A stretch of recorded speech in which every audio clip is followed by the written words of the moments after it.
2006 took us to some amazing dwellings, but our top 5 favorite home sweet homes were delightfully diverse.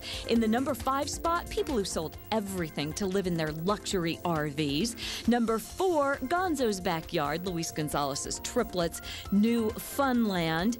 Number 3, Chef Dad's cool kitchen. And now, the final 2. First runner-up, this home left us awestruck. I wonder if we're at probably the most interesting house in the world right now.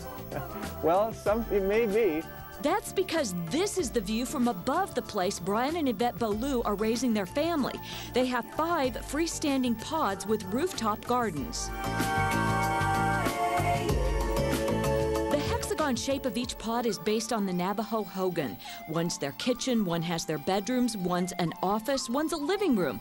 There are waterfalls and a shaded courtyard with an outdoor kitchen.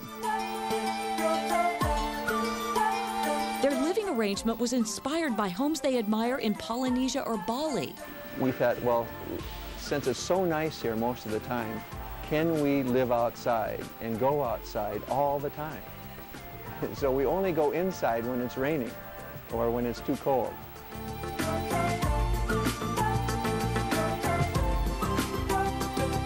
The hallways are outside. The journey down the hall from the pod with the bedrooms to the pod with the kitchen or living room takes you under a vine-covered arbor and over a stream.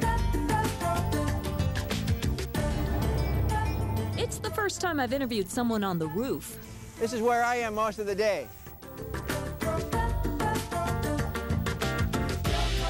And the number 1 spot, our hands-down favorite in 2006, it was not a fancy historic estate or a multi-million-dollar mansion.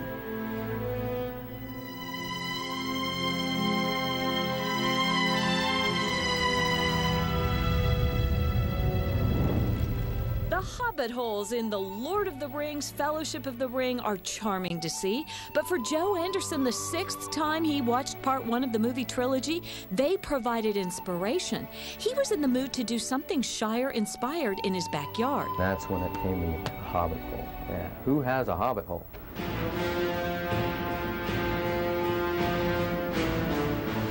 And so, over the past 3 years, Joe has been working away. He's a civil engineer who took an image of a finished backyard hobbit hole that he had in his head, drew it on paper, then made it reality, much to the amazement of his wife, Karen. I don't have as much imagination as he does, so I couldn't quite picture the end result, but I knew that he's creative and that he has big ideas, so it didn't surprise me.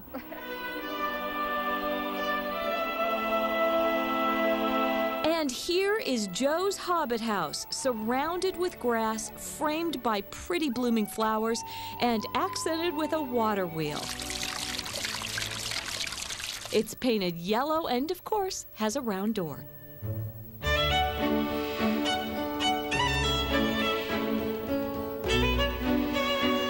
Now, the door to the hobbit hole is hobbit size. It's about 4.5 feet tall. But Joe made sure that there were some areas of the home that would accommodate someone who is over 6 feet. And now Joe Anderson feels a huge sense of accomplishment. He has been able to bring some of his favorite moments from the story he enjoyed reading as a teen to his current everyday life.